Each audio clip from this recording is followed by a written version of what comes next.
Guys, good afternoon. तो दोस्तों, आज मैं लॉ ऑफ अट्रैक्शन की एक ऐसी अमेजिंग सी टेक्निक लेकर आई हूँ जिसको आप लोग बहुत पावरफुल बोल सकते हो।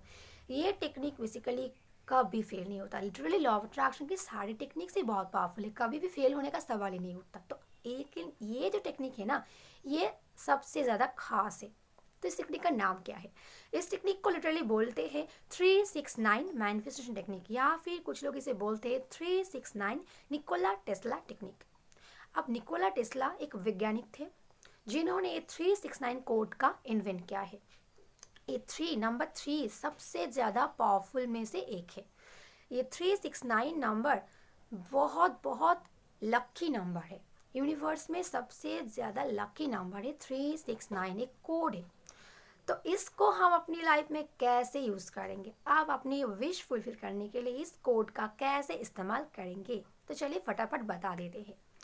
तो दोस्तों, बेसिकली आपको क्या करना पड़ेगा, बहुत सिंपल सा काम है। ये स्क्रिप्टिंग का ये पार्ट है। स्क्रिप्टिंग आप लोग जानते ही हो, मेरी वीडियो में मैंने पहले बता दिया है कि स्क्रिप्टिंग बहुत ज़्यादा पावरफुल होता है लॉ ऑफ अट्रैक्शन में। हम जो भी लिखते हैं हमारे फीलिंग से, हमारे थॉट्स से, हमारे पॉजिटिव वाइब्रेशन से, वही हमारे लाइफ में आना स्टार्ट हो जाता है। तो 369 टेक्निक भी आप लोग स्क्रिप्टिंग के ज़रिए ही करोगे। कैसे करोगे? और ये बहुत ज़्यादा इजी भी है और बहुत ज़्यादा पावरफुल भी है। तो कैसे करोगे?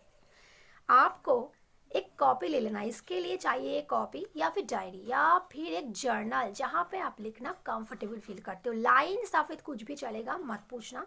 तो पेन भी कोई भी चलेगा, पेन रेड हो सबसे बेस्ट है। लेकिन रेड के अलावा भी ब्लू, ग्रीन कोई भी चलेगा, लेकिन ब्लैक को छोड़कर। बस यही चीज़ का ध्यान रखना। अब क्या करना है, अब लिटरली आपको लिखना है आपकी कोई सा भी डिज़ायर है। हाँ, एक चीज़ और बता देती हूँ, आपको यहाँ पर एक ही विश लिखना है।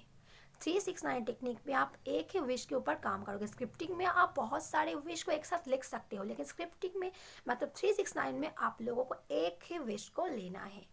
पहले आप लोग सिलेक्ट कर लो आपको क्या चाहिए। जो चीज़ आपकी अर्जेंट नीड हो उसका एक एफर्मेशंस बना लो पॉजिटिव वाला, जैसे कि वो चीज़ आपको मिल चुकी है या फिर मिल चुका है। इस तरीके से आपको एक एफर्मेशंस बोलना है। सपोज मैं एक एग्जांपल दे देती हूँ। अगर किसी को एग्जाम में मार्क्स मैनिफेस्ट करना है तो एक एफर्मेशंस हो जाएगा कि आई एम मैनिफेस्टिंग 90% मार्क्स, या फिर आई हैव मैनिफेस्टेड, या फिर I have got my 90% marks in my exam. ये एक एफर्मेशन हो गया। इस हिंदी में भी लिख सकते हो, जैसे कि मुझे अपने एग्जाम में 90% मार्क्स मिल चुके हैं, या फिर मुझे अपने एग्जाम में 99% मार्क्स मिल चुके हैं, या फिर 96%, जो भी आपका मैंने मतलब कि जो भी आपकी डिज़ायर हो वो मार्क्स आपको मिल चुकी है। ये एक एफर्मेशन आपको लिख लेना है, क्रिएट कर लेना है।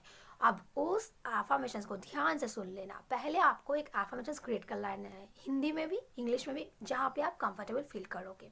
लैंग्वेज का यहाँ कोई भी इशू नहीं होता है।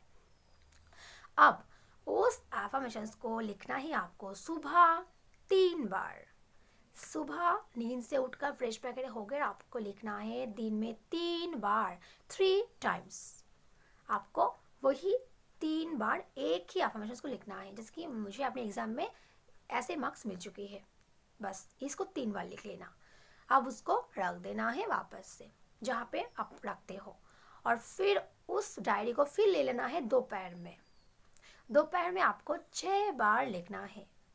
सुबह 3 बार, दोपहर में वही एफर्मेशंस, सेम एफर्मेशंस लिखोगे, लेकिन सुबह 3 बार, दोपहर में 6 बार, और रात में आपको फिर से वो लिखना है 9 बार। बस सुबह 3 टाइम्स, दोपहर में 6 टाइम्स और रात में 9 टाइम्स। एक ही एफर्मेशंस को सिलेक्ट कर लेना है, उसको सुबह 3 बार, दोपहर में 6 बार, रात को 9 बार लिख लेना है बस। और फिर उसको आपको बंद करके लिटरली रख देना है, उसको आप सोचना भी नहीं। इस चीज़ को लगातार आपको करना है कितने दिन तक?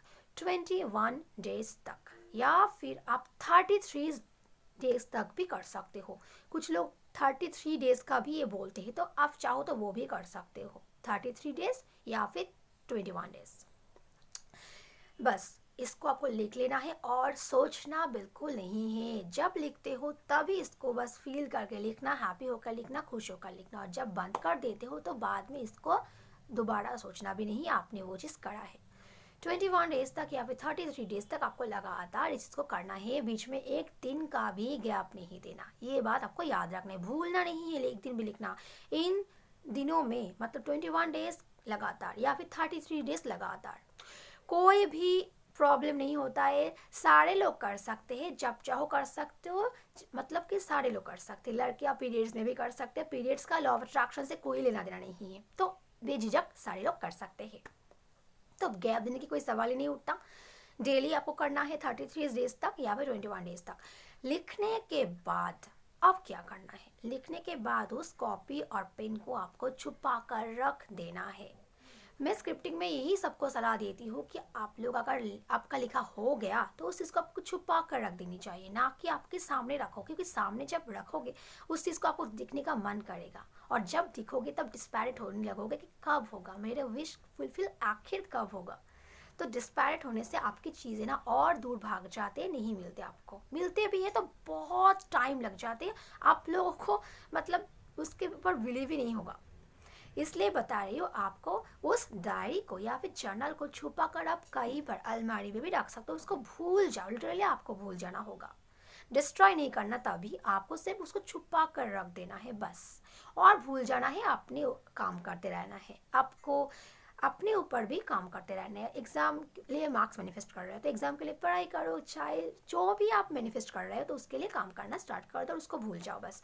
याद रखो कि किया, लेकिन उसको बार बार देख कर याद मत करो, बस यही चीज़ बताने की कोशिश कर रही हूँ।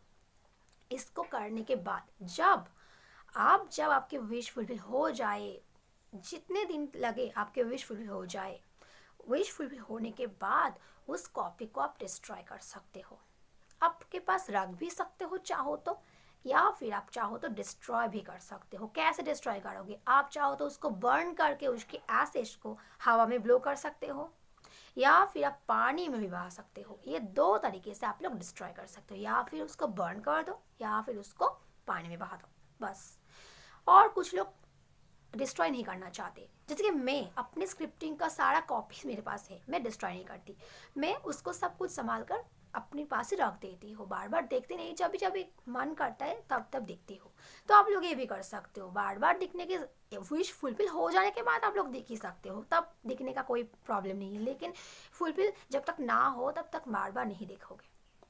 तो आप लोग चाहो तो डिस्ट्रॉय कर सकते हो, आप लोग चाहो तो अपने पास रख सकते हो उसको अपनी मेमोरी के हिसाब से। जैसे कि मैं रख देती हूँ, मुझे बर्न करना अच्छा नहीं लगता तो मैं अपने पास रख देती हूँ, लेकिन बर्न करने से कोई प्रॉब्लम नहीं होगी, ये बात आपको समझना होगा बस। ये सबसे इजी तरीका होता है कोई भी चीज़ को मैनिफेस्ट करने के लिए, और ये 369 बहुत बहुत जादुई कोड है, बहुत जादुई कोड। निकोला टेस्ला का ये जो जादुई कोड है ना, सबसे पावरफुल है, और ये चीज़ कभी भी फील नहीं हुआ है। आप लोग 369 के बारे में और अच्छी तरीके से जानकारी हासिल कर सकते हो, क्योंकि ये चीज़ आपको मेरे हिसाब से जानना चाहिए, मैं तो बोलूँगी, क्योंकि इसको सबको जानना चाहिए। ये चीज़ हमारे ब्रह्मांड में ऐसे चीज़ें अगर मौजूद है तो हम इसके बारे में क्यों ना जाने, क्यों नहीं पता करें। जब सब कुछ हमारे ऊपर ही निर्भर है, सब कुछ हमारे आसपास ही है, तो हम उस चीज़ को क्यों ना जाने और अपनी लाइफ को क्यों इतना हार्ड बनाए। तो इसको जानना है, समझना है और अपनी लाइफ पे अप्लाई करना है, और साथ में आपको एफर्ट देकर काम कर कर अपनी लाइफ में वो उस चीज़ को हासिल करना है। 369 के बहुत सक्सेस स्टोरीज है, बहुत ज़्यादा सक्सेस स्टोरीज है, कभी भी ये टेक्निक फेल नहीं हुआ है आज तक। ये जिसने भी अप्लाई करा है सबके सक्सेस आए ही आए, चाहे थोड़ा लेट हो सकता है चाहे थोड़ा जल्दी, लेकिन आपको डिस्पैरेट बिल्कुल भी नहीं होना और लेट गो कर देना है। लॉ ऑफ अट्रैक्शन का सबसे इम्पॉर्टेंट रूल होता है लेट गो करना। जब तक आप लेट गो नहीं करोगे, मतलब जब तक आप दिमाग से नहीं भूलोगे उस बात को, तब तक उसकी मैनिफेस्टेशन को आप लोग भूल ही जाओ, कर नहीं पाओगे। इसलिए मैनिफेस्ट करना चाहते हो तो उसको भूल जाने की प्रैक्टिस करो, कोशिश करो।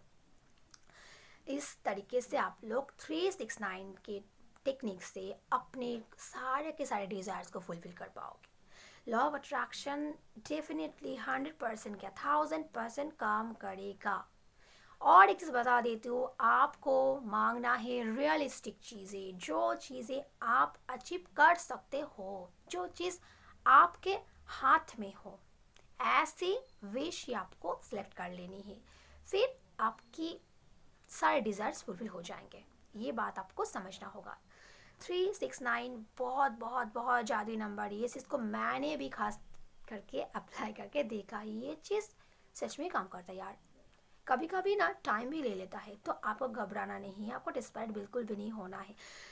क्या होता है ना, कभी कभी यूनिवर्स भी हमारे बोलते हैं ना, यूनिवर्स भी हमारे टेस्ट लेते हैं, तो आपके पेशेंस का भी कभी कभी टेस्ट लिया जाता है, तो आपको उसके बारे में सोचना भी नहीं है। हम ना डिस्पैरेट बहुत जल्दी हो जाते हैं, कुछ भी चीज़ों को करने करने के बाद उसे पाने के लिए, उसको आप मैनिफेस्ट करने के लिए बहुत डिस्परेट हो जाते हैं, कब होगा कब होगा। और जब आप डिस्परेट हो जाते हो तो विश आपकी दूर भाग जाती है। तो इसलिए मैं डिस्परेट होने के लिए मना करती हूँ सबको, इसलिए बोला जाता है लेट गो कर दो। इसलिए मैं बोलती हूँ कि आप लोग स्क्रिप्टिंग के कॉपी को बर्न कर दो, डिस्ट्रॉय कर दो, या फिर छुपा कर रख दो, बस। इस तरीके से दोस्तों लव अट्रैक्शन 100% आपके लिए काम करेगा। लव अट्रैक्शन के सारे टेक्निक्स बहुत पावरफुल होते हैं, लेकिन ये 369 जादुई नंबर बोला जाता है। बहुत सारे लोग इसको जादुई नंबर भी बोलते हैं, क्योंकि ये जो कोड है ना, ये बहुत बहुत बहुत अमेजिंग होते हैं। यूनिवर्स का एक पावरफुल यूनिवर्सल नंबर है ये। इस चीज़ के बारे में बहुत सारे लोगों को आज भी नहीं पता है, तो प्लीज़ दोस्तों इस टेक्निक को आप लोग अप्लाई करके एक बार ज़रूर देखना, बहुत बहुत का तरीके जल्दी तरीके से काम करेगा आपके लिए। तो दोस्तों आज के लिए इतने, वीडियो को लाइक जरूर कर देना, और ऐसे नए नए चीज़ों के बारे में जानने के लिए मेरे चैनल को सब्सक्राइब कर देना। तो फिर मिलते हैं अगले वीडियो में, तब तक बाय बाय।